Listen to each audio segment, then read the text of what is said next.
Hi friends, ఎలా ఉన్నారు? ఈరోజు సండే కదా, అందుకనేసి ఊర్లోకి చేపలు అయితే వచ్చాయి. సో అమ్మ అయితే పీతలు తీసేసుకుంది. పీతలు అయితే కొన్ని సీజన్లోనే ఉంటాయి కదా, సో అందుకని పీతలు తీసేసుకొని ఎగురైతే పెట్టింది. మధ్యాహ్నం అయితే పీతల కర్రీ ఇంకా వంకాయ కర్రీతో లంచ్ అయితే ఫినిష్ అయిపోయింది. నెక్స్ట్ వచ్చేసి నేను హాస్పిటల్కి వెళ్ళినప్పుడు అయితే ఫ్రూట్స్ అయితే తెచ్చుకున్నాను. ఆ ఫ్రూట్స్ అయితే కట్ చేసుకున్నాను.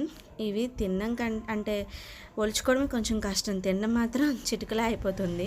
అందులోనూ దానిమ్మ విషయంకి వస్తే ఈ తొక్కలుసుకొని పిక్కలు ఒలుచుకొని తినడం అంటే గొప్ప బద్ధకంగా ఉంటుంది.